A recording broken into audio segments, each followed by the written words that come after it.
보쌤의 후다닥 세계사 그 19번째 시간입니다.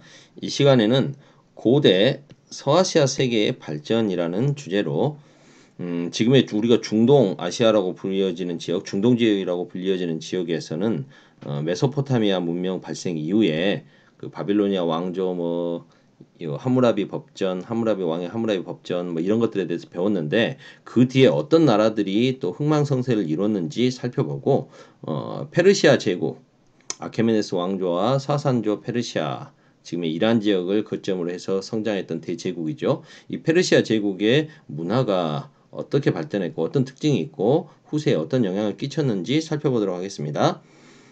티그리스강 유역 상류에서 발생한 나라 아시리아, 성립된 아시리아는 발달된 철제 무기와 우수한 기마병을 바탕으로 해서 기원전 700년경에 서아시아 지역의 대부분을 통일합니다.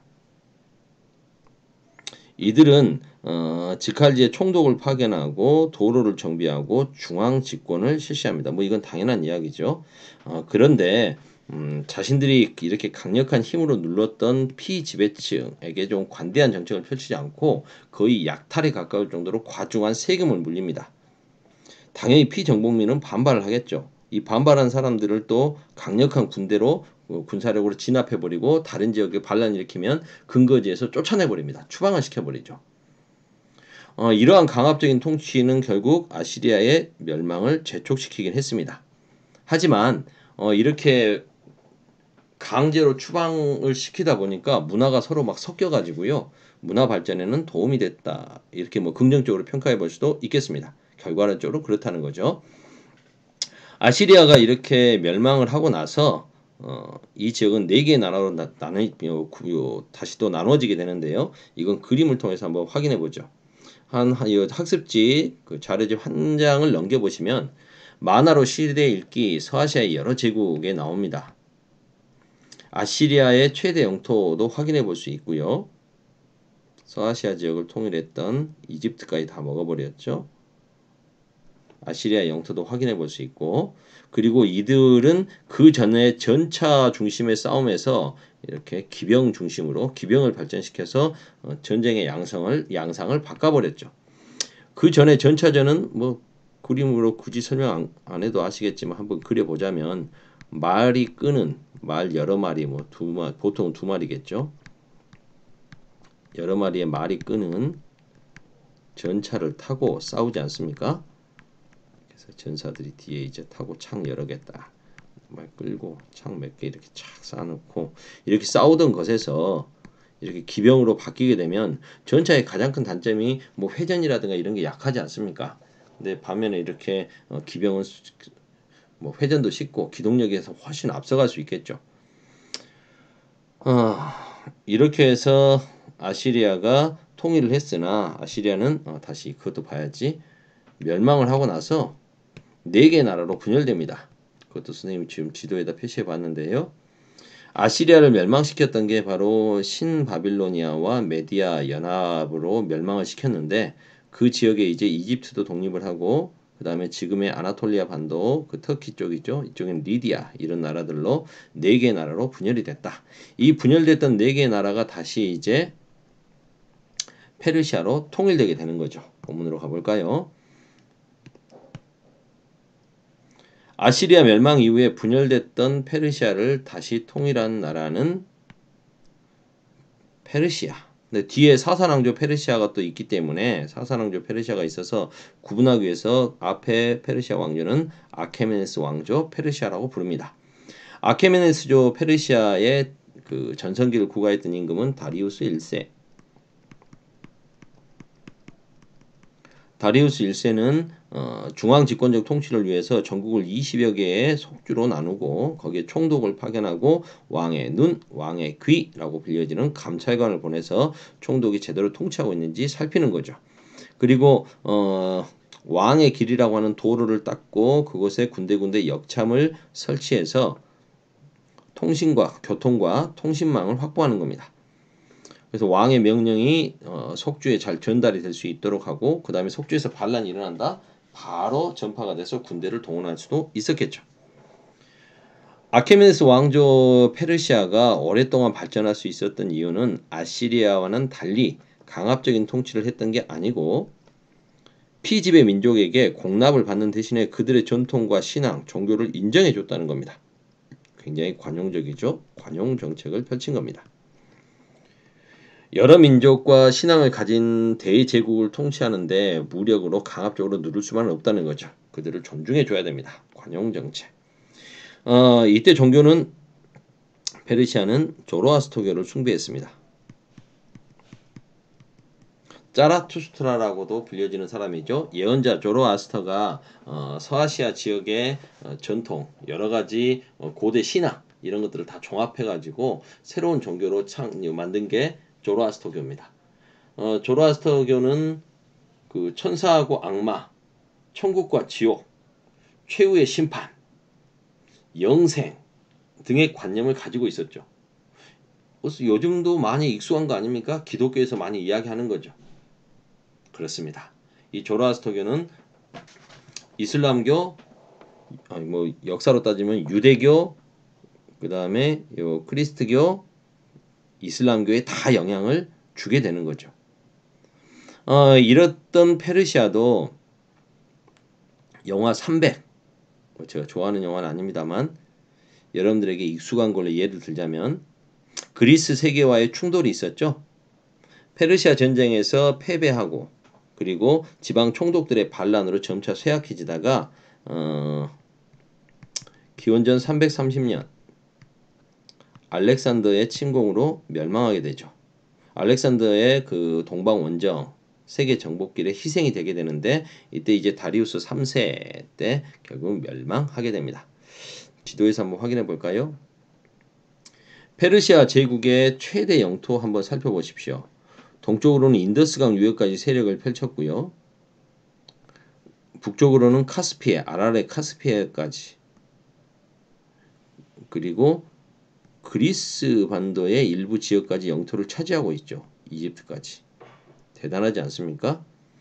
그러면 아까 왕의 길이라고 했는데 왕의 길은 그 리디아, 아나톨리아 반도의 사르데스부터 시작을 해가지고 아시리아의 옛날 수도였던 니네베 그리고 페르시아의 행정 수도였던 수사까지 연결하는 여기는 뭐 2,400km 돼 있는데 뭐 전체적으로는 하여튼 2,700여 km 정도 된답니다.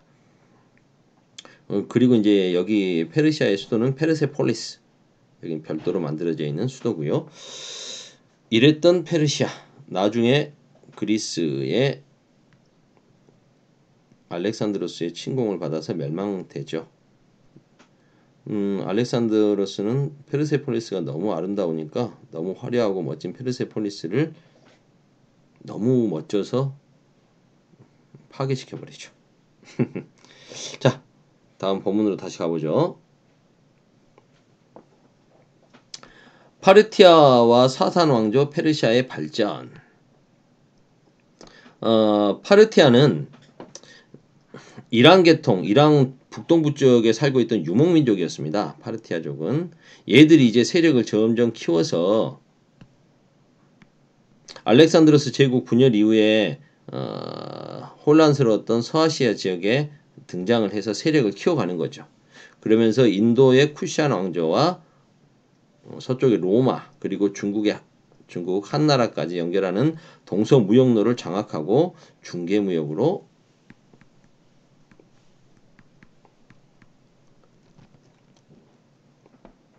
경제 번영을 이룹니다. 그러다가 로마와의 대립으로 점차 쇠퇴해지다가 사산왕조 페르시아에게 멸망당하게 되는 거죠.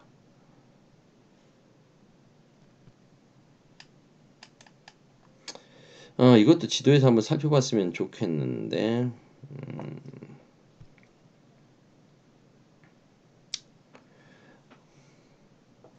파르티아 왕조는요.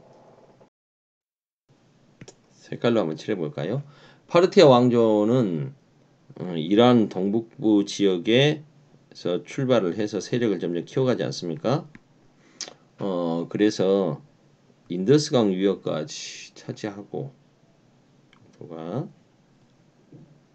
카스피해 쪽으로 좀 더 영토를 넓히고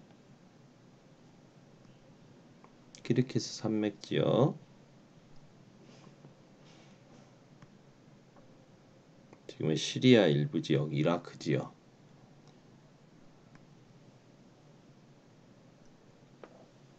이게 파르티아 왕조의 영역입니다.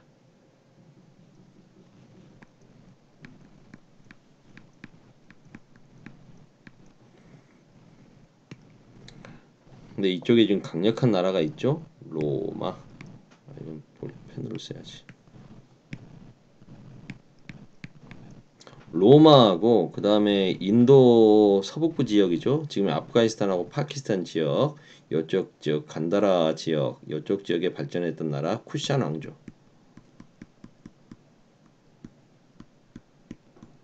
그리고 이쪽에 이제 중국. 여기를 이렇게 연결하면서 중개무역으로 번성했던 파르티아. 그랬다가 이제 이 파르티아는 사산왕조 페르시아에게 무너지는 거죠. 사산왕조 페르시아는 영토가 더 넓어집니다. 형광펜을 칠해볼까요? 쿠샨 왕조 지역으로 좀 더 먹고 들어가주고 위쪽으로는 저 아라레 지역까지 올라갔으니까 대단한 거죠. 동쪽으로는 영토를 더 넓히고 이쪽 지역에서도 영토를 흑해 유역까지 영토를 더 넓혀 갑니다. 영토를 좀 더 넓혀가고 그 다음에 이제 로마가 나중에 이제 로마 제국과 싸우다가 로마는 또 나중에 서로마와 동로마로 분열되죠. 그들과 계속해서 영토 분쟁을 펼치게 되는 거고요.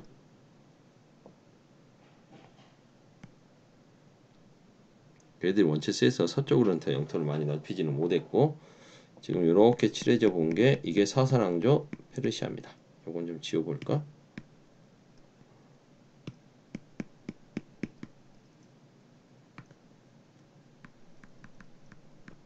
사산조 왕조 페르시아.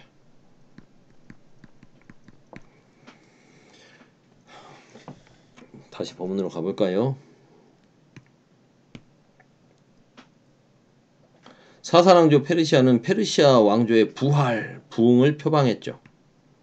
메소포타미아 지역부터 인더스강에 이르는 대제국을 건설했다. 중개무역으로 당연히 로마하고 중국과 인도 지역을 연결하는 거니까요. 중개무역으로 번성했겠죠.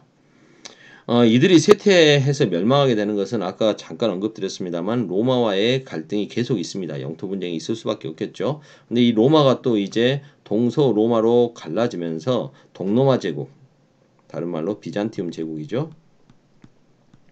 이 비잔티움 제국과 끊임없이 갈등을 보이고요. 왕실 내분으로 약해집니다. 그러다가 결국 정통 칼리프 시대 이슬람 세력에게 이슬람 제국에게 멸망되는 거죠. 사산왕조 페르시아는 조로아스터교를 국교로까지 발전시킵니다. 이때는 또 만이라고 하는 사람이 그 크리스트교와 불교의 특성, 장점들을 좀 모아가지고 정신주의와 금욕주의를 강조하는 종교를 만들죠. 그게 바로 마니교입니다. 그래서 마니교도 출연하게 되고요. 조로아스터교에서는 그 불을 숭배하지 않습니까? 이게 지배자가 최후의 심판으로 불을 이렇게 심판의 도구로 사용하는 거죠. 그래서 통치자의 권력을 상징하는 불, 이걸 이용해서 황제권을 강화시키기도 했습니다. 언어는 아람어라고 하니까 아랍어 아닌가 좀 생뚱맞죠. 아람어는 뭐냐면 이 기원전 500년부터 기원 후 이렇게 5, 600년 정도까지 이 지역 서아시아 지역에서 사용됐던 국제어입니다. 여러분들 예수님이 어떤 언어를 사용하셨을 것 같아요? 예수님이 썼던 언어가 바로 이 아람어라고 합니다. 지금 유대인들이 쓰는 히브리어하고는 좀 다르고요.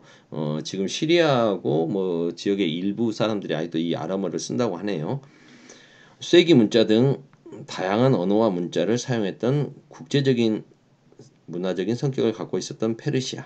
중개무역으로 번성했다. 은, 유리그릇, 도자기 제작 기술 등이 동아시아에 전파되었다. 그래서 이 사산조 페르시아에서 만든 유리병 그릇 같은 게 신라 황남대총 고분군에서 발견이 됐죠. 뭐 이렇게 생긴 그 한번 그림으로 그려볼까요? 여러분들 이해하기 편하게 유리병이 손잡이에 있는 유리병이 발견된 거야.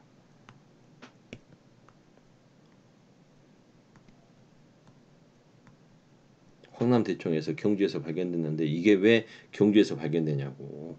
페르시아의 물병인데 실크로드를 통해서 교육을 했다는 걸 알 수가 있겠죠. 불을 신성시하는 조로아스터교, 우유일 신신앙 이런 것들은 뒤에 다른 종교에도 영향을 주었다. 오늘은 여기까지 하면 되겠네요. 15분. 후다닥 세계사 19번째 끝.